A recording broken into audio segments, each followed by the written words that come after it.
অনেক দিন পর ভিডিও দেখে অবাক হচ্ছ, ভাবছো যে পায়েল কোথায় গেল, যে আর ভিডিওই আপলোড করে না। একদম ভুল ভেবো না গো, সরি সবাইকে। কারণ আমি ট্রাভেল অ্যান্ড ফুডি পায়েলে একদমই ভিডিও আপলোড করতে পারি না, বিকজ আমার আরও যে দুটো চ্যানেল মানে মৌসুমি রান্নাবান্না আর Indian blogger Mousumi and Payel, ওই দুটোকে আমাকে হ্যান্ডেল করতে হয়। ওই জন্য গেছিলাম ঠিক 1 বছর আগে নর্থ সিকিম ঘুরতে গেছিলাম, আর এখন নর্থ সিকিমের দশা খুবই খারাপ। মানে নর্থ সিকিম প্রায় ধ্বংসের পথে, কারণ শুধুমাত্র লাচুংটা খোলা রয়েছে, লাচেন তো বন্ধ রয়েছে, সবাই জানো নিশ্চয়ই। আর এই ভিডিওটা ঠিক 1 বছর আগেরই। ভাবলাম নর্থ সিকিমটা কেন শেয়ার করব না, 1 বছর আগে গেছিলাম তো কী হয়েছে, ভিডিও আপলোড করা হয়নি যখন ডেফিনেটলি শেয়ার করব। দেখো, যাচ্ছিলাম তো নর্থ সিকিম, মানে আমরা পেলিং হয়ে নর্থ সিকিম গেছিলাম। নর্থ সিকিমের ঘুরেছিলাম হচ্ছে আমরা লাচুং, লাচেন, ইয়ংথাং ভ্যালি, তারপরে কালাপাথর আর গুরুদম্বার লেক, এই কটাই প্লেস ঘুরেছিলাম। আর পেলিংয়ে অনেক কটা প্লেস ঘুরেছিলাম, সেগুলো তোমরা একটু ইন্ডিয়ান ব্লগার মৌসুমি অ্যান্ড পায়েলে গিয়ে কাইন্ডলি চেক করে নিও, তাহলে আমার খুব ভালো লাগবে। দেখতেই পাচ্ছ রাস্তার দুধারে পুরো বরফ, মানে দুধারে না, মানে দূরে দেখা যাচ্ছে, সরি ভুল বলে ফেলেছি, পুরো বরফে ঘেরা পাহাড়। আর আমি যা ভিডিও করেছিলাম, যেহেতু 1 বছর আগে করেছিলাম, সবই ইন্ডিয়ান ব্লগার মৌসুমি অ্যান্ড পায়েলে আপলোড করে আমি ডিলিট করে ফেলেছি। ওই জন্য ভাবলাম ট্রাভেলার ফুডি পাইলে কিছু দেবো না, তাই জন্য এটা দিচ্ছি। খুব তাড়াতাড়ি আরেকটা সিকিমের ব্লগ আসবে, কারণ এটা তো আগের বছরের ভিডিও।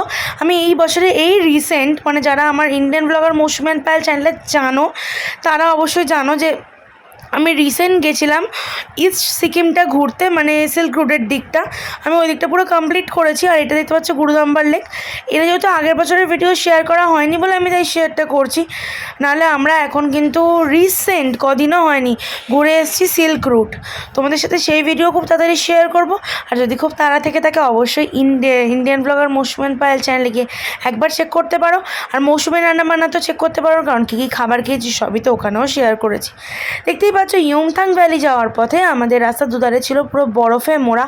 আর আমি এরম দৃশ্য খুব বিরলই দেখি, মানে গাছের ওপর এত সুন্দর বরফ, রাস্তা দিয়ে নির্জনতার মধ্যে যাওয়া, ইটস আলাদাই কি বলবো মুমেন্ট যাকে বলা চলে। আমার ভীষণ ভীষণ ভালো লেগেছে, কারণ এর আগে আমি এরকম সিন পাইনি যাকে বলা চলে।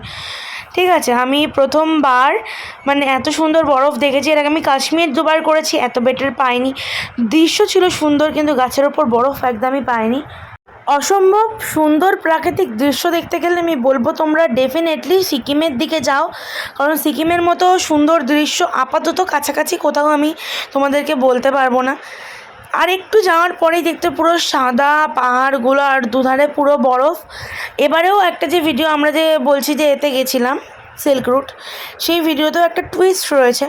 কী টুইস্ট সব কিছু জানতে পারবে কোথায় কোথায় গেছিলাম। যেমন আমি এই ভিডিওতে ইনফরমেশান দিয়েছি, তেমন আমি ওটাতেও দেবো। প্রত্যেকটা ভিডিওর আলাদা আলাদাভাবে ইনফরমেশান তোমরা পেতে থাকবে।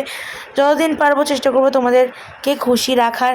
আর যারা হয়তো যেতে পারছো না, খুব যাওয়ার ইচ্ছা, তারা আমার ভিডিওর ইনফরমেশান দেখে যেতেই পারো। আমি অবশ্যই বলবো একবার গিয়ে Indian blogger Mousumi and Payel চ্যানেলটা চেক করো। ওখানে প্রচুর পরিমাণে আমি ভিডিও শেয়ার করেছি, যেখানে সব রকমের ইনফরমেশান, কত কী খরচা, সব কিছু দরকার। আমি এর ডেসক্রিপশন বক্সে আমার চ্যানেলের লিঙ্কটা দিয়ে দিচ্ছি, ওখানে গিয়ে আমার ট্রাভেল ব্লগ, আমার এনিথিং ব্লগ যেগুলো আমি বানাই, সেগুলো গিয়ে তোমরা চেক করবে। চেক করলে তোমাদের প্রত্যেকের ভালো লাগবে। আর এরকম দৃশ্য কে কে দেখেছো আমাকে সেটাও কমেন্ট করে যেও। প্রত্যেকটা পাহাড়ই দেখো সাদা ধপধপে একদম বরফে মোড়া, লাইক আ সুইজারল্যান্ড। পুরো আমার তো তাইই মনে হয়েছে। আমার ভীষণ ভীষণ ভালো লেগেছে। যারা এখন ব্লগটা দেখছো, যারা এর থেকে 1 বছর আগে দেখেছো, এখন তো এই জায়গাগুলো পুরো বন্ধ করে দিয়েছে, মানে যেতে দেয় না। বেসিক্যালি কালাপাত্থার, গুরুদম্বার লেক এগুলো পুরোটাই বন্ধ। এখন কাটোয়া, লাচুং এই দিকটা যাওয়া যাচ্ছে। যারা গেছো তারা তো ডেফিনেটলি জানো, আমি যাইনি, বাট আমাদের চেনাশোনা লোকও আটকে পড়েছিল এরকম জায়গায়। সো আজকের ভিডিওটা আশা করছি খুব ভালো লেগেছে। খুব ছোট্ট সময়ের জন্য একটা ছোট্ট ভিডিও দিয়ে দিলাম। কেমন লাগলো ভিডিওটা কেউ কমেন্ট করতে ভুলো না। এই চ্যানেলে ভিডিও আসতে